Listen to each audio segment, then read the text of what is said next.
क्रिस्टलीय ठोस का प्रायोगिक सत्यापन।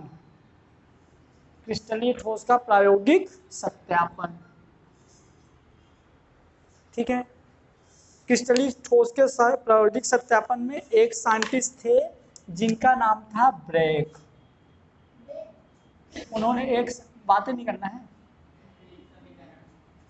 उन्होंने ब्रैग ने समीकरण दिया था, वो समीकरण था n लैम्डा इक्वल टू,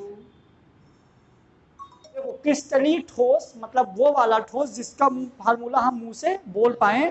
क्रिस्टलीय ठोस का प्रायोगिक सत्यापन, यदि मैं यहाँ पे एग्जांपल ले लूँ तो एग्जांपल हम ले लेंगे NaCl, सोडियम क्लोराइड। इसमें ब्रैग समीकरण ने एक चीज बताया था, क्या बताया था वो हम समझेंगे। उन्होंने क्या किया था, एक क्यूब ले लिया। क्या ले लिया? क्यूब। क्यूब मतलब घन। अब घन में जितनी परत होती है सारी परत की मोटाई सेम होती है। जैसे मैं क्यूब की बात करूं तो जैसे देखो ये रजिस्टर है, ये मानो कि ये क्यूब है, मतलब जितना चौड़ा ऐसा उतना ऐसा हर जगह बराबर है। और इस क्यूब में बहुत सारी परत है, एक परत दो परत, तो ये में जितनी भी परत है ना हर परत की मोटाई सेम है। मतलब जितना मोटा एक कागज है उतना दूसरा उतना तीसरा, ठीक है। तो ब्रैग ने क्या किया, ब्रैग ने एक क्यूब लिया और क्यूब में उनने ऐसा क्यूब लिया था, यदि मैंने बोल दिया ना क्रिस्टलीय क्यूब लिया, इसका मतलब सीधी सी बात है कि इसके सारे जितनी भी परत थी हर एक परत की मोटाई सेम थी, ठीक है। थोड़ा ऊपर नीचे हो जाएगा तुम एडजस्ट कर लेना। हर एक परत की मोटाई सेम थी। इसमें से उन्होंने एक एक्सरे डाला। क्या डाला? एक्सरे डाला, जिसका वेवलेंथ यानी कि जिसकी तरंग दैर्घ्य उनने लैम्डा लिया। क्या लिया? लैम्डा। ये जो एक्सरे आई पहले लेयर से टकरा के जितने कोण से आई थी उतने ही कोण से बाहर निकल गई, जितने कोण से आई थी उतने ही एंगल से बाहर निकल गई, ठीक है। फिर उन्होंने क्या किया, एक दूसरी एक्सरे को दूसरे लेयर में डाला, तो दूसरी आई और दूसरे लेयर में पड़ी और ये दूसरे से बाहर निकल गई। जितने कोण से आई उतने कोण से बाहर, जितने कोण से आई उतने कोण से बाहर। एक तीसरी लिया, तीसरे से टकरा के वो बाहर निकल गई, ठीक है। तो उन्होंने ये बोला जो बाहर निकलता है ये विवर्तन कोण होता है। क्या होता है? और इनकी जो डिस्टेंस है वो d बता दिया और सारे की डिस्टेंस सेम कर दिया, सबकी डिस्टेंस सेम कर दिया। तो ब्रैग समीकरण सुनना, ये होता है यदि पहले लेयर से टकरा रही है तो कोटि n इक्वल टू 1, दूसरे लेयर से टकराएगी तो कोटि n इक्वल टू 2, तीसरे से टकराएगी तो 3। तो बहुत इजी है, ज़्यादा कठिन नहीं है। हमारा कितना सा है कि एक साइंटिस्ट थे ब्रैग ने एक इक्वेशन दिया n lambda equal to 2d sine theta. उन्होंने ये बताया कि हम एक समान परत वाला समान मोटाई वाला एक घन लेते हैं। इधर देखो क्या कर रही हो भाई। एक उन्होंने क्या किया, ब्रैग ने एक समान मोटाई वाला घन लिया जिसमें सारे परत की विड्थ, सारे परत की चौड़ाई समान थी। उन्होंने वहां से एक्सरे डाला और एक्सरे जो है पहले लेयर से टकरा के जितने कोण से आई थी उतने ही कोण में रिटर्न चली जाती है। दूसरे से डाला, तीसरे से डाला, ऐसे डाल डाल के जब उन्होंने देखा तो उन्होंने ये पाया कि जो हमारी किरण पहले लेयर से मतलब टकराती है उतने ही कोण से बाहर चली जाती है। तो जो ये वाला कोण बनता है ये वाला हमारा कोण होता है कॉस थीटा। क्या होता है? अब बाद वाला हमारा होता है साइन थीटा। तो उन्होंने बाद वाले कोण, फिर देखना यहाँ पे उन्होंने n लिया, n को बोल दिया कोटि, है ना, n को बोल दिया विवर्तन की कोटि, विवर्तन मतलब कि परिवर्तित हुआ, ठीक है। फिर लैम्डा बोल दिया आपतित किरण की तरंग, आपतित किरण की तरंग दैर्घ्य। डी बोल दिया दो तलों के बीच की दूरी, विवर्तित तलों के 20 की दूरी, है ना। तो बस इतना सा है ब्रैग समीकरण कि ब्रैग ने क्रिस्टलीय ठोस के लिए एक समीकरण दिया जिसमें उन्होंने विवर्तन की कोटि, तरंग दैर्घ्य और दो तलों के बीच की दूरी में एक संबंध दिया जिसको हम क्या बोलते हैं, ब्रैग समीकरण, n lambda equal to 2d sin theta. आप नोट कर लो, लिखो क्वेश्चन लिखो। क्वेश्चन हमारा ये है, निम्न में से कौन सा ब्रैग समीकरण नहीं है, निम्न में से कौन सा ब्रैग समीकरण नहीं है। Clear. Option n lambda equal to 2d sin थीटा, सेकेंड है n lambda by 2 equal to d sin थीटा, थर्ड है 2 n lambda equal to 2d sin थीटा, फोर्थ है 2 n lambda equal to 4d sin थीटा। ऐसे ऑप्शन आएंगे objective में। क्लियर। पूछेगा नहीं क्योंकि एक नंबर का है तो देगा डायरेक्ट। तो निम्न में से कौन सा ब्रैग समीकरण नहीं है ना। तो हमको ये पता है कि n lambda equal to 2d sin theta Bragg समीकरण है। ठीक। तो देखो n lambda equal to 2d sin theta ये तो है। क्या पूछा है, कौन सा नहीं है। तो आंसर ये नहीं जाएगा, ये तो है। हाँ, इसमें मैंने 2 का डिवाइड कर दिया तो ये कट जाएगा, ये नहीं है। समझ गए। क्योंकि 2 से कटेगा तो n lambda equal to d sine theta बचेगा। तो हमारा आंसर कौन सा जाएगा, ये। वो थोड़ा घुमाता है। अब देखो ब्रैग समीकरण नहीं है बोल दिया, अब पहला ऑप्शन यही दे दिया। ठीक है। तो ये घुमाता है तो अपने घूमना नहीं है, नोट कर लो। डेफिनेशन हम देखेंगे, पहला देखेंगे इकाई कोशिका,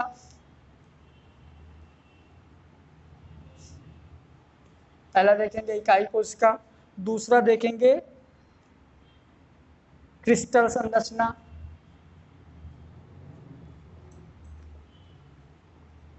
क्रिस्टल संरचना, और तीसरा देखेंगे जालक संरचना, जालक संरचना। तीनों चीज समझना, तीनों परिभाषा भी समझ लो, फिर हम लिख देंगे। इकाई कोशिका, क्रिस्टल संरचना, जालक संरचना। तो इकाई कोशिका क्या होती है, जैसे मान लो ये अपना मोतीचूर का लड्डू है, मोतीचूर का दाने दाने वाला लड्डू नहीं होता। तो समझना, तीनों चीज बहुत अच्छे से समझना।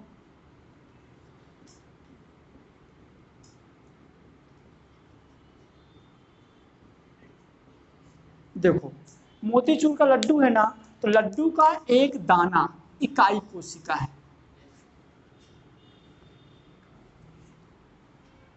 लड्डू का एक दाना इकाई कोशिका है। ठीक है। मतलब कि और पूरा का पूरा हमारा जो लड्डू है वो क्रिस्टल संरचना है। पूरा का पूरा लड्डू हमारा क्या है, क्रिस्टल संरचना है।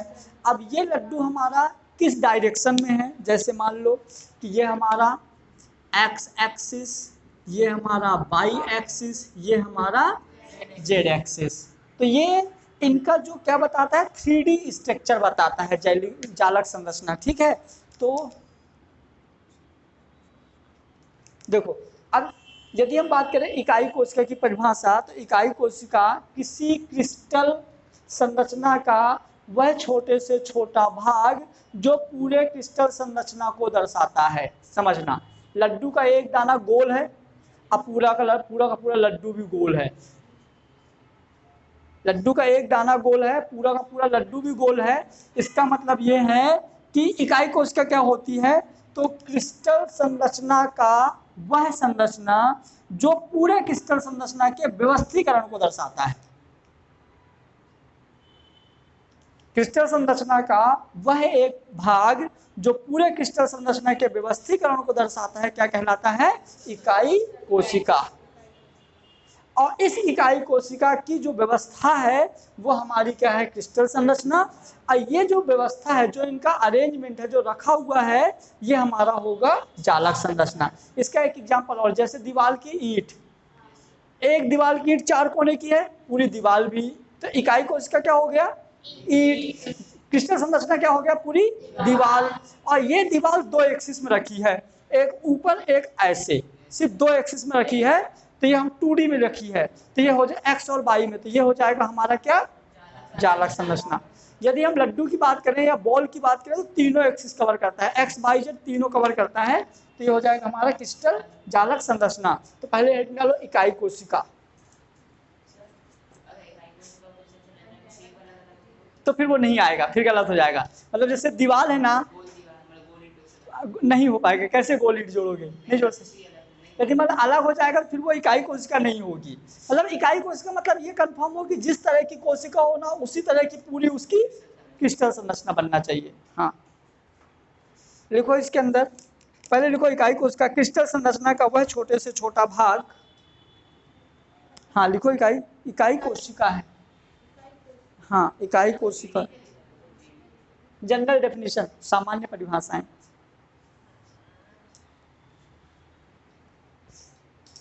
बोलो परिभाषा, लिखिए क्रिस्टल संरचना का वह छोटे से छोटा भाग,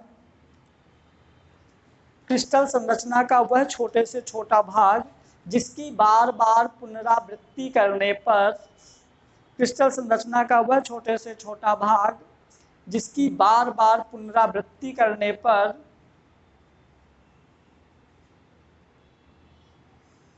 क्रिस्टल संरचना का वह छोटे से छोटा भाग जिसकी बार बार पुनरावृत्ति करने पर संपूर्ण क्रिस्टल संरचना का निर्माण होता है, जिसकी बार बार पुनरावृत्ति करने के बाद संपूर्ण क्रिस्टल संरचना का निर्माण होता है, इकाई कोशिका कहलाती है।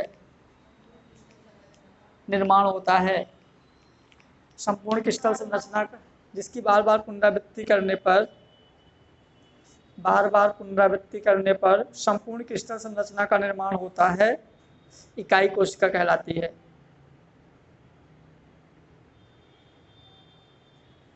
उदाहरण लिख दो दीवार की ईंट, उदाहरण लिख दो दीवार की ईंट। फिर सेकेंड है क्रिस्टल संरचना।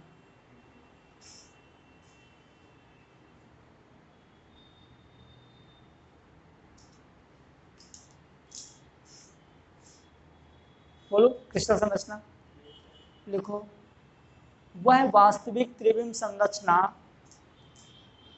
वह वास्तविक त्रिविम संरचना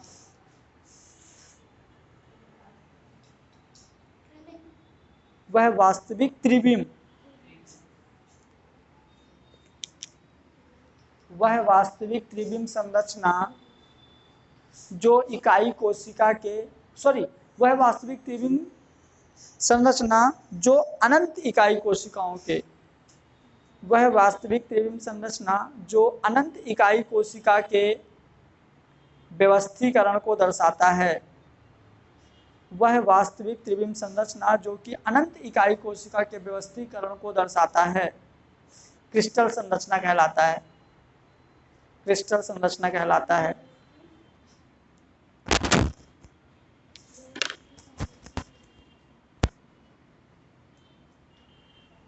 वह वास्तविक त्रिविमी संरचना जो अनंत परमाणुओं के व्यवस्थीकरण को दर्शाता है,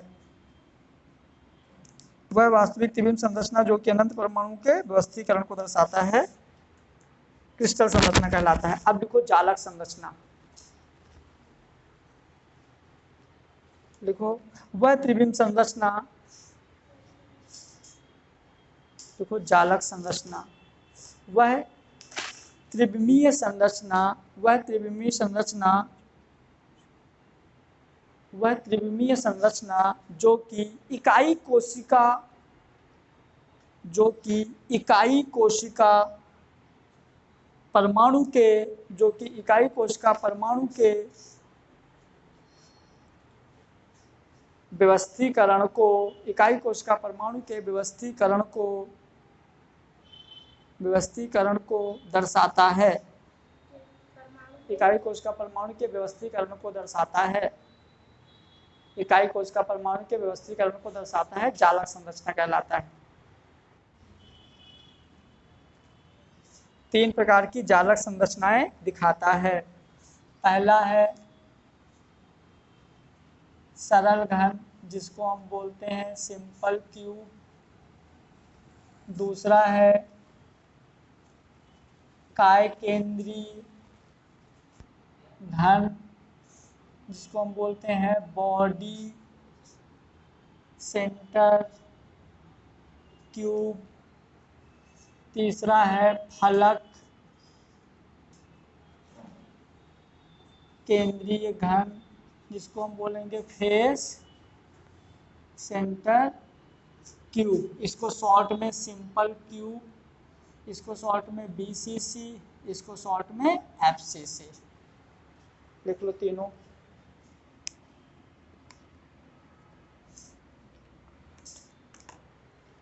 सरल घन, काय केंद्रीय घन, फलक केंद्रीय घन।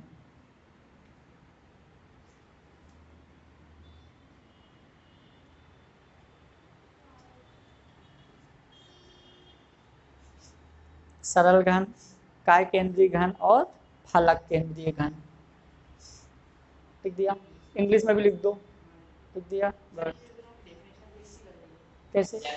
वो इकाई कोशिका के लिए, एक पूरे के लिए। जो हमारा देखो वो होता है लैटिस जालक, जो होता है वो इकाई कोशिका के लिए, मतलब जो जालक संरचना है वो इकाई कोशिका के लिए, क्रिस्टल संरचना पूरे के लिए। बस ये डिफरेंस है।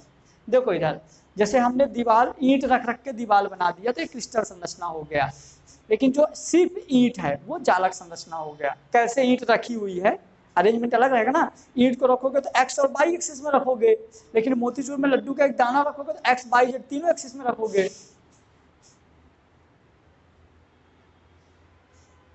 इधर आओ, उधर एक बॉक्स रखा, ले आओ उठा के। हाँ, वो देखो, ये हमारा एक क्यूब है, ये पूरा क्या है हमारा एक क्यूब। अब इसमें सारी चीजें समझना, सीमा पहले समझ लिया करो जब बोला करूं। इस चैप्टर में यदि समझोगे तो ही बनेगा, याद करोगे तो कभी नहीं कर पाओगे, इसलिए समझना बहुत जरूरी है। ठीक है, तो यदि हम बोले ये क्यूब है, क्यूब की चारों भुजाएं समान होती हैं, हमको मान के चलना है लगभग इसकी चारों भुजाएं सेम है। क्लियर? अब हम यदि बात करें सबसे पहले सरल घन की, तो सरल घन में हम कोने देखते हैं, याद रखना। क्या देखते हैं? कोने। कोने को इंग्लिश में बोलेंगे कॉर्नर। सुनो, मैं इंग्लिश नाम इसलिए बता रहा हूँ बार बार, क्योंकि अभी इनमें जब सॉल्ट आएगा ना तो हम सिंपल सरल घन नहीं बोलेंगे, हम SC बोल देंगे। ठीक है, तो सबसे पहले हम किसमें, सरल घन में कोने देखते हैं। क्या देखते हैं? कोने। अब इस बॉक्स में गिन के बताओ कोने कितने हैं। 1 2 3 4 5 6 7 8। कोने कितने हैं? 8। अब यदि हम बात करें काय केंद्र में, तो काय केंद्र में हम कोने प्लस काय केंद्र देखेंगे, क्योंकि देखो बिना कोने के तो कुछ भी पॉसिबल नहीं है, क्योंकि यदि तुम कोना ही हटा दोगे तो बचेगा ही नहीं, इसलिए हम कोने सब में लेंगे। तो यदि हम बात करें काय केंद्र में, तो काय केंद्र में कोने प्लस फलक देखते हैं, सॉरी कोने प्लस काय केंद्र। तो कोने कितने हैं? A 8, और काय केंद्र कितने हैं? इसमें केंद्र कितना है? एक ही होता है हमेशा केंद्र बेटा, हर चीज का, किसी भी चीज का सेंटर मतलब बीच में, हम इधर से, तो केंद्र हमेशा एक ही होगा। कहीं का भी, जैसे हमारी बॉडी का केंद्र ये हो गया, पूरे रूम का केंद्र कहीं यहाँ बीच में हो जाएगा, इस तरह हर एक चीज का केंद्र एक ही होता है। फिर यदि हम बात करें फलक केंद्र में, तो फलक केंद्र में अपन क्या देखेंगे? कोने प्लस फलक। कोने तो 8, फलक ये कितने फलक हैं? 1 2 3 4 5 6। तो इस तरह से हमारे 6 फलक हो गए। ठीक है, अब हम क्या करेंगे, अंतःफलक केंद्र समझेंगे क्या होता है। क्या समझेंगे? अंतःफलक केंद्र। अंतःफलक केंद्र में हम क्यूब का डायग्राम बनाएंगे। जैसे मान लो हमने यहाँ पे क्यूब का डायग्राम बना दिया,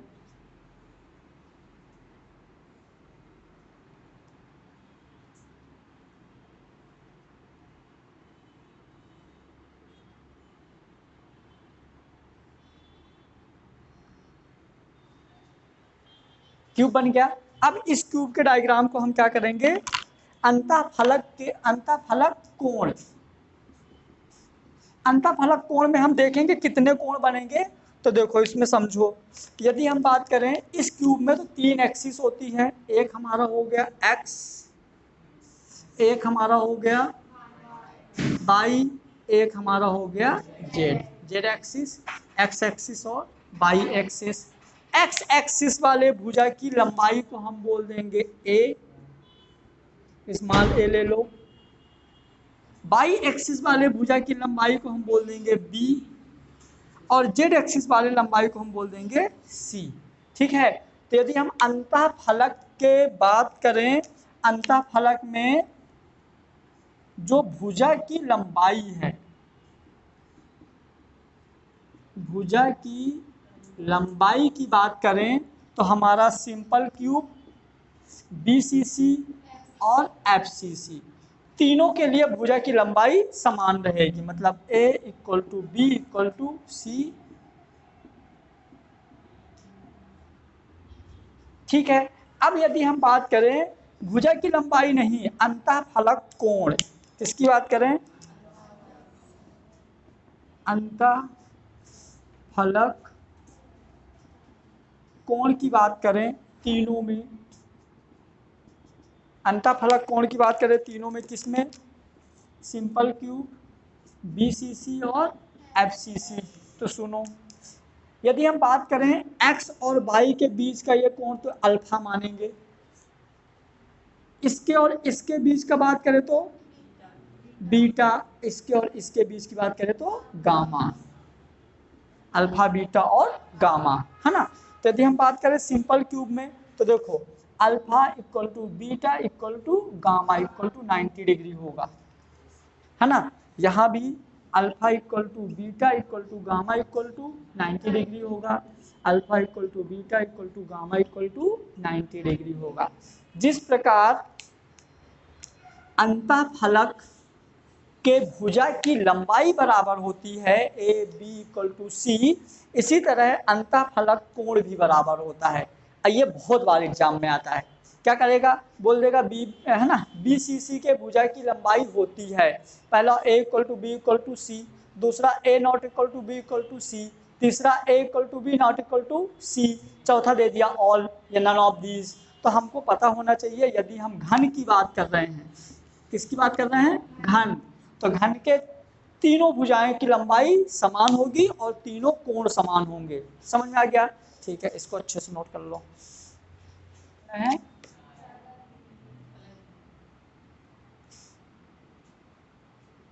देखो क्या होता है, जालक बिंदु, सही लिखा ना, है ना, लिखो इसके अंदर जालक बिंदु, इकाई कोशिका के बिंदु, इकाई कोशिका के बिंदु जहां परमाणु स्थित होते हैं, इकाई कोशिका के बिंदु जहां परमाणु स्थित होते हैं,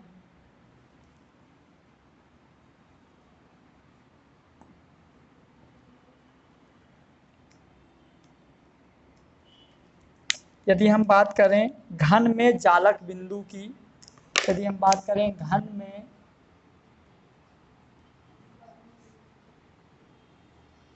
यदि हम बात करें घन में जालक बिंदु तो हाँ,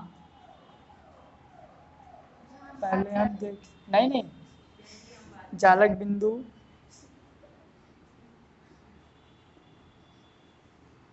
कुल संख्या, जालक बिंदु कुल संख्या प्रति इकाई कोशिका में योगदान, प्रति इकाई कोशिका में योगदान।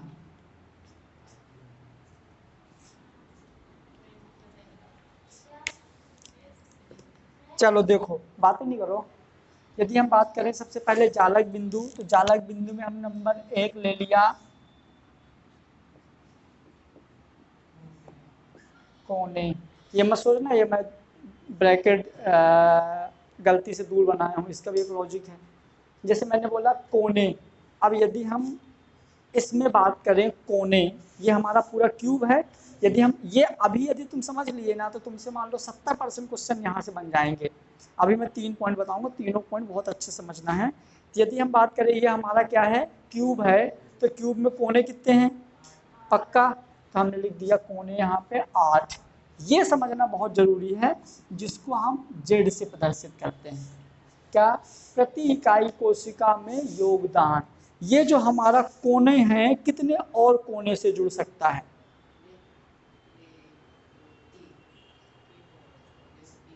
कितने और कोने से जुड़ सकता है? 3 से। तुम बताओ। एक कोना, क्वेश्चन है हमारा, एक कोना कितने कोनों से जुड़ सकता है?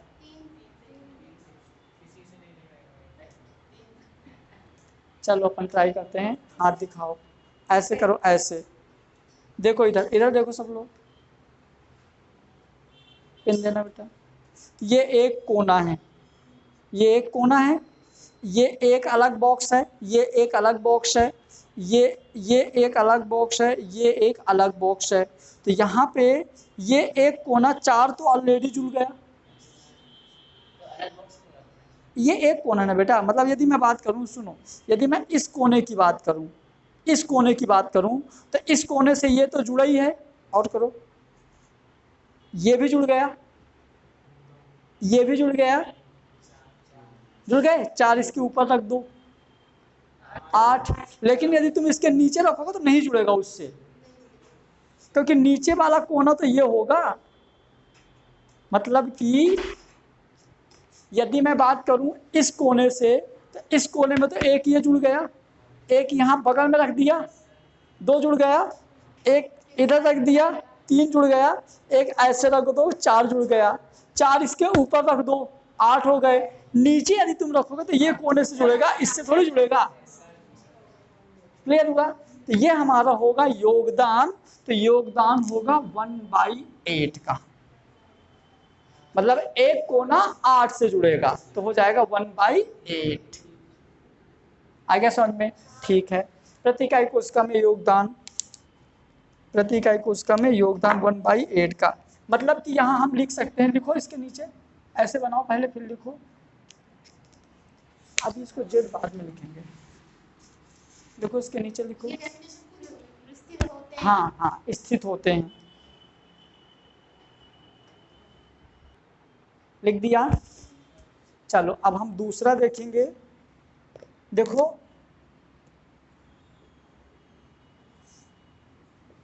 काय केंद्र, अब ये बताओ हमको काय केंद्र कितने होते हैं? किसी में भी केंद्र एक। गुड। एक केंद्र कितने और कोनों केंद्र से जुड़ सकता है? इसके बीच में एक केंद्र है, कितने केंद्र से और जुड़ेगा? एक भी नहीं यार। कहाँ इसके ऊपर रखोगे तो बीच में इसका केंद्र होगा ना कहीं, तो कहाँ से? इधर से ये रोक देगा, चारों साइड। तो दूसरा बॉक्स इसके ऊपर तुम रखोगे तो इसके फलक में रखेगा, केंद्र में थोड़ी रखेगा। तो इसका जो योगदान है तो एक ही का रहेगा हमेशा, कोई भी, क्योंकि केंद्र इसका कहीं बीच में होगा ना, अंदर बीच में, तो कहीं से भी रखोगे इनकी जो दीवार है वो रोक लेगी, तो हमेशा योगदान कितना होगा? एक का, खुद का एक योगदान रहेगा। तो लिखो, इसको बनाओ, लिखो, अर्थात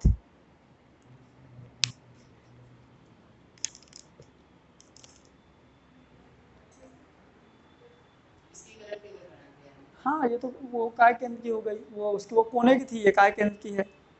ऐसे लिख लो, टेबल की बनाओ, फटाफट लिख दो ऊपर। जालक बिंदु, जालक बिंदु में काय केंद्र, जालक बिंदु में काय केंद्र हो जाएगी। कुल संख्या 1, प्रति इकाई कोशिका में योगदान 1।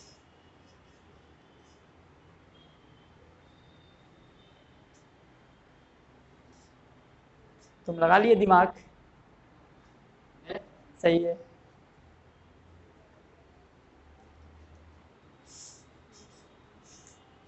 यहाँ पे हम लिखेंगे, काय केंद्र में स्थित परमाणु केवल एक इकाई कोशिका में योगदान देता है। काय केंद्र में स्थित परमाणु, काय केंद्र में स्थित परमाणु केवल एक इकाई कोशिका में योगदान देता है। काय केंद्र में उपस्थित परमाणु केवल एक इकाई कोशिका में योगदान देता है। काय केंद्र में स्थित परमाणु केवल एक इकाई कोशिका में योगदान देता है। अब हम पढ़ेंगे फलक केंद्र। तीसरा है, अब समझ में आया बड़ा ब्रैकेट क्यों बनाए थे? ठीक है, फलक केंद्र कितने होते हैं टोटल? 6। चलो अब ये बताओ, जो हमारे ये फलक हैं, एक फलक कितने और फलक से जुड़ सकता है? एक ही से जुड़ेगा। एक तो इसका खुद का हो गया, एक इसके ऊपर रख दोगे तो हमारा टोटल हो जाएगा 1/2, है ना? तो हो जाएगा 1/2। फलक केंद्र के लिए तो कुल 6 होंगे, योगदान होगा 1/2 का।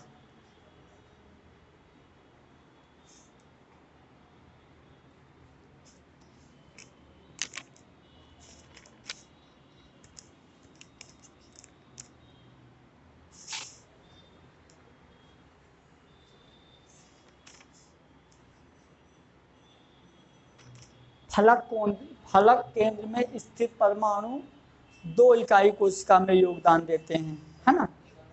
फलक केंद्र में अर्थात फलक केंद्र में स्थित परमाणु फलक केंद्र में स्थित परमाणु 2 इकाई कोशिका में योगदान देते हैं।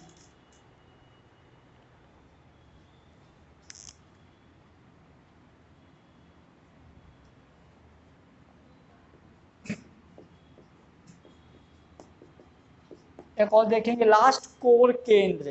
क्या देखेंगे? कोर। अब देखो इधर, हाँ, कोर मतलब क्या? ये इधर देखो कोर, ये 1 2 लाइनें, 3 4,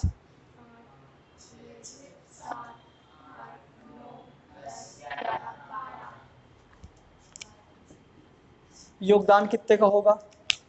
एक कोर कितने और कोर से जुड़ेंगे? तो इस वाले में हम जोड़ना है, तो एक हम ऐसे जोड़ देंगे, एक ये खुद का हो गया, एक ऐसे जोड़ दो, एक इधर डिब्बा रख दो, है ना, एक इसके ऊपर रख दो, तो एक कोर से सिर्फ 4 जुड़ेंगे। एक खुद का, एक इधर का, एक इसके ऊपर, एक इस वाले के ऊपर, तो हमारा कितना होगा? 4, मतलब कि 1/4।